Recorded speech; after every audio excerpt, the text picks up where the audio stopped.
जय माता की। मैं हूं पंडित सुनील भारद्वाज, ज्योतिष वैद्य और वास्तु विशेषज्ञ। नव दुर्गाओं की हम बात कर रहे हैं और नव दुर्गाओं में माँ के चौथे स्वरूप का जब वर्णन आता है तो बहुत शोभायमान प्रतीत होता है। माँ कुष्मांडा के नाम से इनको जाना जाता है। कैसा है इनका स्वरूप, क्या लगाएं इनको भोग, और योगी लोग आज के दिन चौथे नवरात्रों में कौन से केंद्र में अपना ध्यान लगाते हैं, आज हम यही समझते हैं। तो सबसे पहले तो हम माँ के स्वरूप का अगर वर्णन करें तो वो तो कभी खत्म हो ही नहीं सकता। सिंह पर सवार दुर्गा स्वरूपनी अष्टभुजाधारी माँ दुर्गा के रूप में जैसे हो, ऐसे ही इनका स्वरूप है।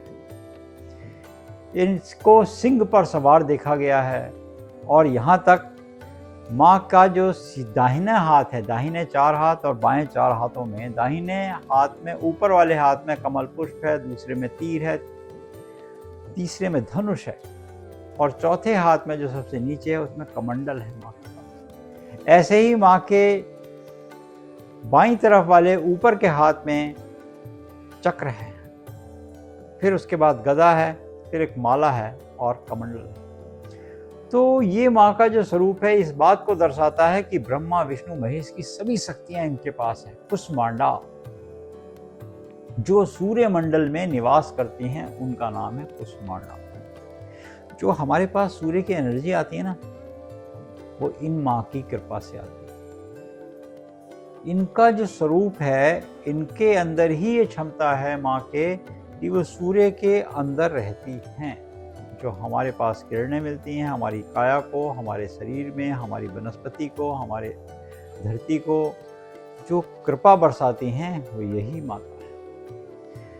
इनका स्वरूप अत्यंत शोभायमान है और इनके स्वरूप का वर्णन देवी भागवत में विस्तार रूप से लिखा हुआ है कि माँ कुष्मांडा की पूजा करने से क्यों लाभ मिलता है और किन किन को लाभ मिलता है।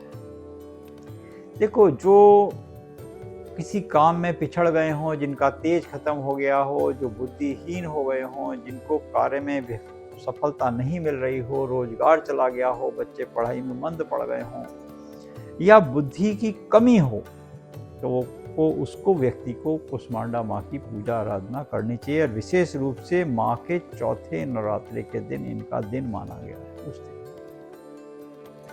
अब ये समझ लेते हैं कि योगी लोग कौन से चक्र में ध्यान केंद्रित करते हैं।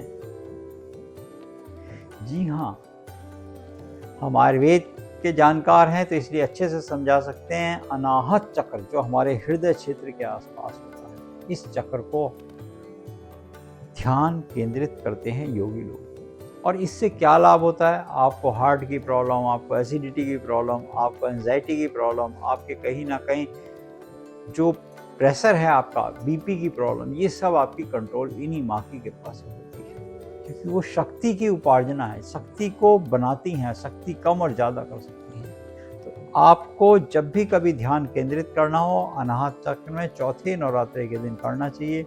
पद्मासन पे बैठें या सुखासन पे बैठें, पहले प्राणायाम करें, एड़ा और पिंगला को साधें, उसके बाद सुषुम्ना नाड़ी जब जागृत हो जाए तब आप इनका ध्यान करें और इनके मंत्रों का उच्चारण करें।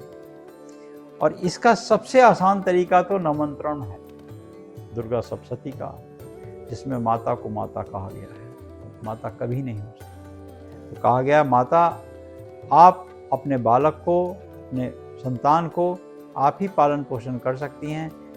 हमसे जाने अनजाने में बहुत सारी त्रुटियां और गलतियां हुई हैं, उसका आप निवारण करो। देखो, बिल्कुल सरल भाषा में बताएं कि छोटा बच्चा अगर रोटी को टोटी भी बोलता है तो माँ समझ जाएगी ये रोटी बोल रहा है। तो इसलिए आप मंत्रों का उच्चारण कैसे भी रूप में लें।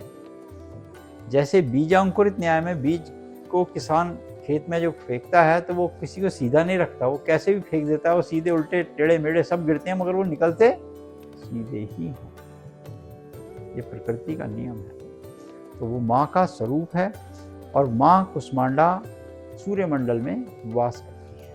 उन्हीं की किरणों से हमारे बीजांकुरित न्याय होता है, उसी कृपा से हमारे दिन और रात बनते हैं, उसी कृपा से हमारे शरीर की उत्पत्ति भी होती रहती है। सृष्टि उसी से चलती है। अब आज के दिन कि उपासना करने से क्या निर्णय मिल सकता है। आपको किसी भी काम का डिसीजन लेने में आज के दिन या उन्नति करने में इनकी उपासना से लाभ मिलता है। कोई डिसीजन में आपकी पेंडिंग हो, कोई आप डिसीजन ले नहीं पा रहे हो, कोई निर्णय लेने में आपकी बुद्धि तेज नहीं है, बुद्धि तेज करनी हो, निर्णय लेना हो या उन्नति करनी हो, माँ कुष्मांडा की आराधना करनी चाहिए।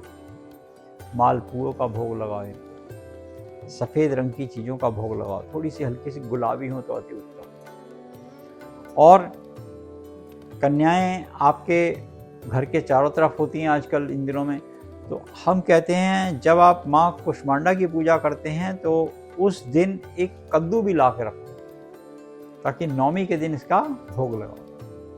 कुष्मांडा जिसको काशी फल भी बोलते हैं, कहीं कहीं कुम्हाड़ा भी बोलते हैं, तो कद्दू हम नाम से जानते हैं, तो हमने आपको कद्दू बताने का प्रयास किया कि वो ला के रखें और वो नवमी के दिन उसका प्रसाद स्वरूप वितरण होगा, भोग लगा। और कन्याओं को चारों दिशाओं में आपको कन्याएं मिल जाए, नहीं तो आप चार तरफ नारियल निकाल दीजिए, ले जाके कन्याओं को दे दीजिए। एक नारियल चुन्नी हम बार बार बताते हैं, थोड़े से मालपुए बना दीजिए, वो ले जाके दे दीजिए। कन्याओं को प्रसाद स्वरूप वितरण और कुछ दक्षिणा के साथ उनके स्पर्श पैर जरूर छुएं। मंत्रों का आप उच्चारण कर सकते हैं, जो मंत्र आपको सरलता से आता है उस मंत्र का आप नाम ले सकते हैं। दुर्गा का मंत्र कर सकते हैं, सर्वमंगल मांगल्ये शिवे सर्वार्थ साधिके शरण्ये त्र्यंबके गौरी नारायणी नमस्तुते, ये मंत्र कर सकते हैं। शक्ति चाहिए तो आपको या देवी सर्वभूतेषु शक्ति रूपेण संस्था नमस्तस्यै नमस्तस्यै नमो नमः। गायत्री कर सकते हैं, गायत्री मंत्र का जाप कर सकते हैं आप दिन के समय, पूरे समय गायत्री मंत्र का ओम भूर्भुवः स्वः, तो ये पूरे मंत्रों का आप उच्चारण कर सकते हैं। लक्ष्मी गायत्री कर सकते हैं, दुर्गा गायत्री कर सकते हैं, ये सब की गायत्रियाँ हैं, इनकी गायत्रियाँ भी आप बड़े सरलता से कर सकते हैं। उससे आपको माँ की कृपा मिलेगी और आपकी काया भी निरोगी होगी। आप सभी को नवरात्रों की बहुत बहुत शुभकामनाएं। जय माता।